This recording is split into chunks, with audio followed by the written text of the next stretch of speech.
U ovo novo doba nadam se da ste dobro i da ste sigurni. Obzirom na mjere, ne preostaje nam ništa drugo nego raditi individualno. Moje ime je Saša Kanazir, nogometni sam trener s UEFA licencom s 10-godišnjim iskustvom rada s djecom, momčadski i individualno. Ok, koordinacijske ljestve. Koordinacijske ljestve možemo koristiti za razvoj koordinacije i jednako tako ih možemo koristiti za SAQ. Da li se neko od vas dvojice sjeća šta je SAQ? Speed, Agility, Quickness. Što se koordinacijskih ljestvi tiče, na njima u principu ono što je važno za napomenuti. Kad se krene raditi na koordinacijskim ljestvama, igrači će jako često raditi nepravilno. Na trenerima je tad da u principu zaustave, uspore, maksimalno polako rade pojedine vježbe, doslovno ovom brzinom, dok igrač ne ulovi pravilno kretnju. Kada igrač ulovi sve vježbe pravilno, onda ćemo preći na razvoj brzine, agilnosti i eksplozivnosti, onda ćemo raditi maksimalno brzo i maksimalno eksplozivno.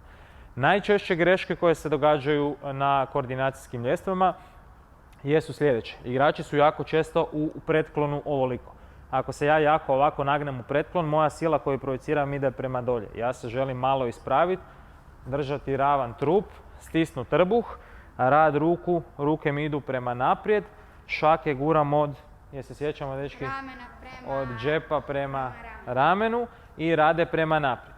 Greške koje igrači rade sa rukama je da ne guraju laktove unazad, nego da ih pregibaju ovdje. Ako ih pregibam u laktovima, ruke mi ne pomažu u kretanju ni na koju stranu.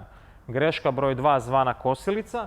Igrači rade s rukama na ovaj način i ruke ih onda umjesto da ih usmjeravaju prema naprijed, usmjeravaju ih u stranu. Još jedna stvar koja se može raditi na koordinacijskim ljestvama je danas zbog nove obuće koji imaju jako velike i debele džonove, jako velik broj igrača je na petama. Na koordinacijskim ljestvama možemo to uz neke druge vježbe ispravljati. Ono što je preporuka svakako za vrijeme toplijeg vremena da se igrači skinu u čarape i rade u principu bosi. Ukoliko rade bosi, onda će ih pete boliti ukoliko su na petama i počet će se lagano prebacivati svoje težište prema naprijed.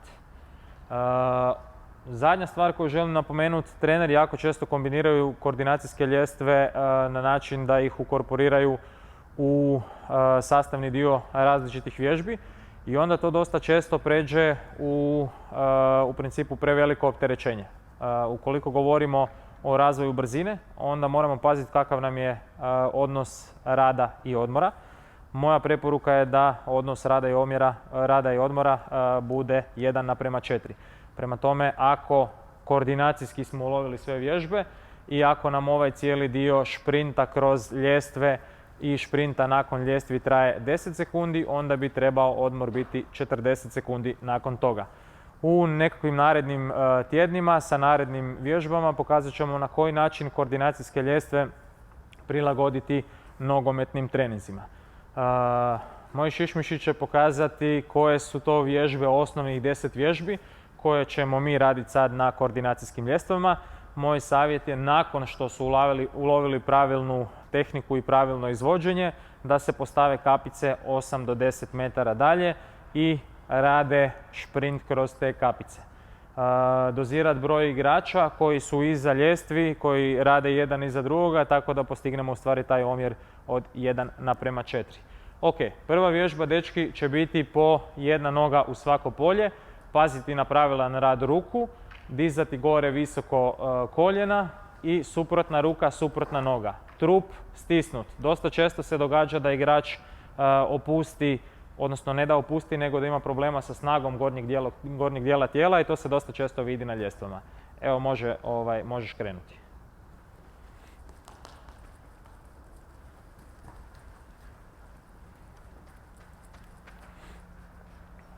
Po 2 noge. Stisnut trbuh, super, ruke rade, bravo. Super, jedna samo napomena, stisni šaku, obzirom da smo nogometaši, može se desiti ozljeda sa prstom. Bočni skip, jedna strana. Diži više i brže.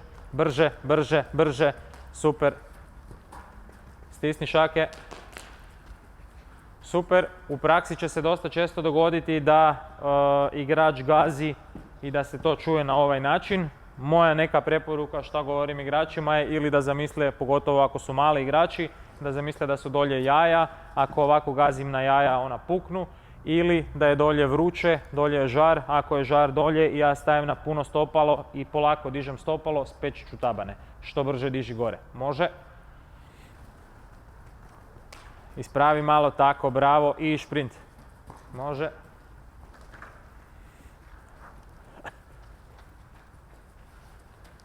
Sljedeća će nam biti školica.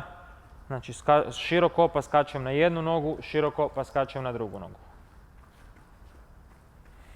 Kod ove vježbe, pogotovo sa mlađim uzrastima, dosta često će se dogoditi da će biti jako nagnuti naprijed i padat onda na glavu. Prema tome, važno je da uspore, da drže dobru ravnotežu i koordinaciju. Ok, sljedeće će biti dijagonalno izmjenično. Odi bočno sa jedne strane, u smjeru u kojem ideš, odaberi. Prvo ta noga ide, ako idemo u lijevom smjeru, prvo lijeva noga unutra, skočim, zamijenim polako i onda ponovno u sljedeće polje prvo ulazi lijeva. Ako je lijeva noga naprijed, desna ruka je naprijed. I može.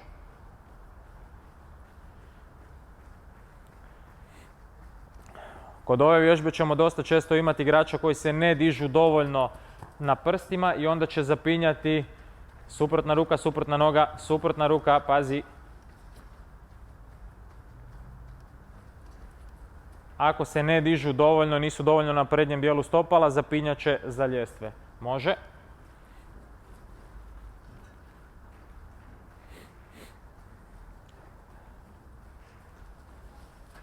Suprotna ruka, pazi, pazi, pazi, uspori. Tako, bravo, bravo. Ok, imat ćemo bočno se stani, imat ćemo ulaz unutra, ako se stava na lijevu stranu, ulaz prvo sa lijevom nogom, u lijevo, natrag. Može? Bravo. Kod ove vježbe ćemo jako često imati situaciju da igrač kad izlazi van, da će raditi međuskip nepotrebni. Ono što ja znam napraviti, radi polako i doslovno ga onda pogurnem prema naprijed. I kad to napravi 2 ili 3 puta, onda će prestati raditi taj međuskip iza kad izlazi. Sad nam prvo ulazi desna noga i prvo nam izlazi desna noga. Može? Ruke rade, malo se ispravi, tako, bravo. Ruke rade, ruke.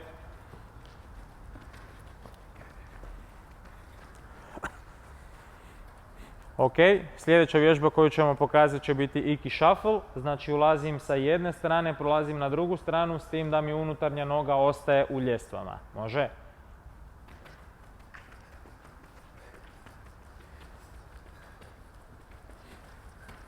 Ruke rade, laktove guram unazad, stisni šake. Ono što se u nogometu može dogoditi ako su nam ruke otvorene u duelu, to jest šake otvorene u duelu, možemo dobiti udarac. Ok, sad ćemo napraviti zadnju vježbu, dijagonalni skip, s tim da s obje noge prolazim van, ramena okrećem u smjeru gdje prolazim. Može? Znači jednako kao Iki Shuffle, samo i unutarnja noga izlazi van. Kad izađeš van imat ćeš ponovno međuskip jer moraš ga imati da bi mogao krenuti na drugu stranu. Probaj. Super, okreći ramena u smjeru gdje ideš, ramena, tako, još. I u lijevu stranu kad ideš okreći ramena. Malo okreni, Petračija, okreći malo ramena u smjeru gdje ideš. Evo ga, ovo je bolje. Ruke. Bravo. Sve ok. Super, ok. Ako vam se svidio video, nemojte ga zaboraviti lajkati. Svakako ostavite svoj komentar što mislite o videu ili prijedlog tema koje biste željeli vidjeti u budućim treninzima. Također, nemojte se zaboraviti pretplatiti na kanal kako biste dobili obavijest kada je novi video na mreži.